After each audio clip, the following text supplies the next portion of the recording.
थोड़ी बारिश हो जाती तो किसान और फसल दोनों को राहत मिल जाती। दूसरी तरफ पल्लवी फैक्ट्री में मशीन पर कपड़े सिल रही है। बाप रे, दोपहर के 2 बज गए। मुझे तो विवेक जी को टिफिन भी देकर आना था खेत में। अब पल्लवी फैक्ट्री से टिफिन लेकर कड़ी धूप में खेत जाती है। अरे तुम क्यों आई इतनी कड़ी धूप में टिफिन लेकर? मैं शाम को खा लेता घर आकर। अरे इसमें परेशान होने वाली क्या बात है? चलिए फटाफट खाना खाइए, आपने सुबह भी कुछ नहीं खाया है। अब दोनों पति पत्नी हैंड पंप में हाथ धोकर खेत में बैठकर टिफिन करते हैं। अब पल्लवी खाना खाकर अपने फैक्ट्री लौट जाती है और फिर शाम को घर आती है, जहाँ पल्लवी का देवर अपने साथ पिंटू और मानवी को पढ़ा रहा होता है। अरे वाह, भतीजा भतीजी चाचा के साथ पढ़ रहे हैं। मम्मी पापा जी, इन्होंने आपको परेशान तो नहीं किया? नहीं बहू, इन्होंने हमें बिल्कुल भी परेशान नहीं किया। अरे ऐसे कैसे परेशान करेंगे ये लोग किसी को?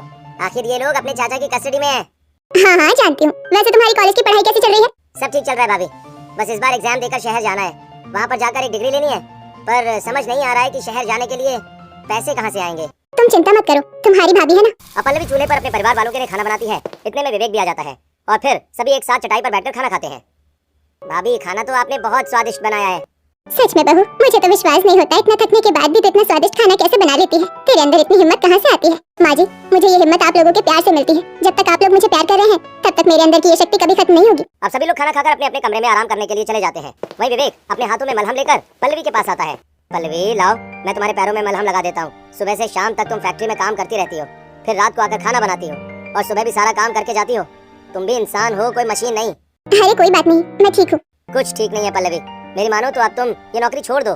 फसल की कटाई से इतने पैसे तो आ ही जाते हैं कि हमारा घर चल जाता है। विवेक जी, मैं सिर्फ घर चलाने के लिए पैसे नहीं कमा रही हूँ। देवर जी को शहर जाना है, उसके लिए तो पैसे चाहिए ही ना। अरे पर उसे शहर जाने की जरूरत ही क्या है?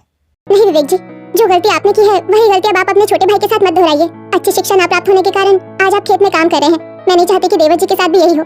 आप उन्हें पढ़ने दीजिए और आगे बढ़ने दीजिए। अब शिवम के भैया भाभी कड़ी धूप में उसके लिए मेहनत कर और पैसा जोड़ के उसे शहर भेजते हैं। बेटा शिवम, मेरा तो बिल्कुल मन नहीं कर रहा है कि तू गाँव छोड़कर शहर जा। अब पल्लवी अपनी सास से, माँ जी, पिताजी, देवर जी को जितना गांव में रहना था वो रह चुके। आप भी जानती है कि गांव में उपलब्धियां हासिल करना बहुत मुश्किल है। हाँ भाभी बिल्कुल ठीक कह रही हैं।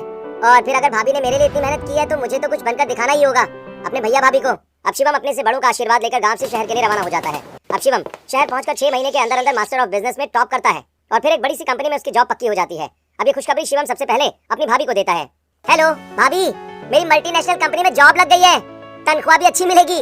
अरे ये तो बहुत खुशी की बात है। भगवान ऐसे ही तुम्हें आगे बढ़ाता रहे। चलो अब मैं ये बात माँ जी और पापा जी को बता देती हूँ। अब पल्लवी ये बात अपने घर में सबको बताती है। सभी लोग बहुत खुश हो जाते हैं। वहीं पल्लवी पड़ोस में मिठाई बांटती है। अब पड़ोस के लोग ये सब देखकर, बहू हो तो पल्लवी जैसी, जो इस घर के एक एक सदस्य को अपने जिगर का टुकड़ा मानती है और अपने देवर को तो वो अपनी पहली संतान मानती है। हाँ तुम बिल्कुल ठीक कह रही हो। तभी तो इतनी कड़ी गर्मी में पल्लवी दिन रात फैक्ट्री में काम करके अपने देवर को शहर भेजी है।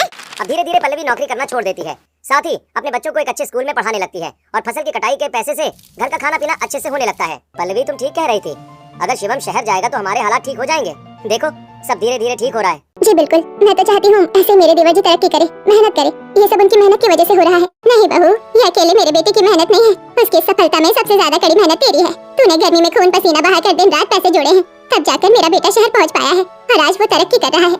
दूसरी तरफ शिवम के ऑफिस में शिवम का अच्छा काम देखकर कंपनी की ओनर वानी अब शिवम से काफी इंप्रेस हो जाती है और वो अब शिवम के साथ काफी क्वालिटी टाइम स्पेंड करती है। धीरे धीरे वानी को शिवम बहुत अच्छा लगने लगता है, लेकिन शिवम सिर्फ काम पर फोकस करता है। अब ये चीज वानी को अखरने लगती है। शिवम अपने आप को समझता क्या है? मैं उसको इतना सपोर्ट करती हूँ, मैं इस कंपनी की ऑनर हूँ ऑनर। उसके बाद भी शिवम मुझसे ठीक से बात नहीं करता। क्या उसकी लाइफ में कोई और तो नहीं? अब एक दिन शिवम ऑफिस के टेरेस पर फोन पर बात कर रहा होता है। अच्छा भाभी आप चिंता मत कीजिए, हाँ मैं सैलरी आते ही आपको भिजवाता हूँ और आप घबराइए मत, मम्मी की तबीयत थोड़ी सी खराब हुई है, वो ठीक हो जाएंगी।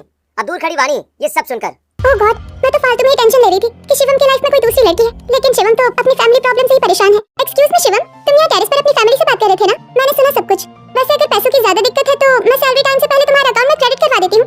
अरे नहीं नहीं। अरे शिवम तुम चुप करो, मैं पैसे क्रेडिट करवा रही हूँ, तुम अपनी भाभी को ट्रांसफर कर दो। अब इस दिन के बाद वानी शिवम के साथ ज्यादा समय बिताने लग जाती है और एक दिन कॉफी शॉप में वानी शिवम से कहती है, शिवम क्या अब हम अपनी दोस्ती को प्यार में बदल सकते हैं? मुझे तुम्हारी आदत हो गई है और अब मैं अपनी पूरी लाइफ तुम्हारे साथ स्पेंड करना चाहती हूँ। अब शिवम ये सुनकर दंग हो जाता है। ये क्या बात कर रही हो आप मैम? कॉल मी वानी प्लीज। आई कैन अंडरस्टैंड वानी, पर तुम्हारी लाइफ मेरी लाइफ से बहुत अलग है। तुम एक अच्छे घर की लड़की हो, ऐशो आराम में पली बड़ी हो, लेकिन मेरे साथ तुम्हें सिर्फ दिक्कत का ही सामना करना पड़ेगा। मैं हर दिक्कत में तुम्हारे साथ रहूंगी, लेकिन शादी तुमसे ही करूंगी। अब वानी की ये जिद देखकर शिवम अपनी फीलिंग भी एक्सप्रेस, ठीक है वानी, बाकी मैं कोशिश करूंगा तुम्हें कभी कोई दिक्कत ना हो। अब शिवम ये बात अपने घर पर बताता है। ठीक है बेटा, तेरी खुशी में ही हमारी खुशी है। दूसरी तरफ वानी के माता पिता, तुम पागल हो गई हो, तुम अपनी कंपनी के एक छोटे से एम्प्लॉय से शादी करना चाहती हो? मम्मी मैं उससे प्यार करती हूँ, आप एक बार उससे मिलिए तो सही, वो बहुत अच्छा लड़का है, पर है तो औकात में हमसे छोटा ही ना। कलावती आजकल बच्चों की खुशियों में ही माँ बाप की खुशी होती है।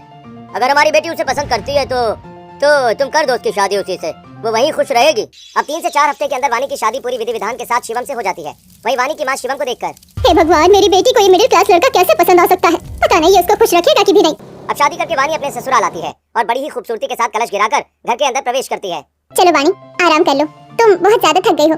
अब वानी एक छोटे से कमरे में आराम करती है। अब अगले दिन वानी सुबह नहा धोकर रसोई के पास आती है और फिर कुछ देर में खाना बनाकर जमीन पर चटाई बिछाकर प्लेट में परोसने लगती है और सभी सदस्यों को खाना खिलाना शुरू करती है। चाची चाची, खाने में से तो बहुत अच्छी खुशबू आ रही है। वैसे क्या बनाया है बहू तूने? खुशबू तो सच में बहुत अच्छी आ रही है। मम्मी जी, मैंने पूरी छोले आलू की सब्जी, चावल पुलाव मिक्स वेज और नारियल की बर्फी बनाई है। अरे वाह भाई वाह, मजा आ जाएगा आज तो। अब सभी लोग खाना खाना शुरू करते हैं। तभी शिवम कहता है, खाना तो अच्छा है लेकिन मेरी भाभी जैसा नहीं है। मेरी भाभी के हाथ का खाना तो इससे भी कहीं ज्यादा स्वादिष्ट होता है। अब ये सुनकर वानी का मुंह लटक जाता है लेकिन वो कुछ कहती नहीं। अब इसी तरह कुछ हफ्तों के बाद, अच्छा देवर जी, अब शहर कब जाना है आपको? अरे भाभी, हम लोग कहीं नहीं जा रहे हैं आप सबको छोड़कर। अब मैं यहीं रहकर वर्क फ्रॉम होम करूंगा।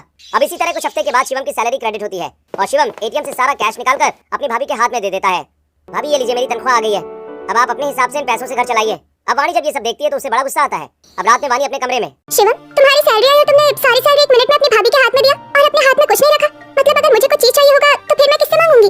पैसे मेरे पास हो या भाभी के पास, बात बराबर ही है वानी। तो तुम्हें जो चीज मुझसे मांगनी हो वो चीज तुम मेरी जगह भाभी से मांग लेना। अब इतना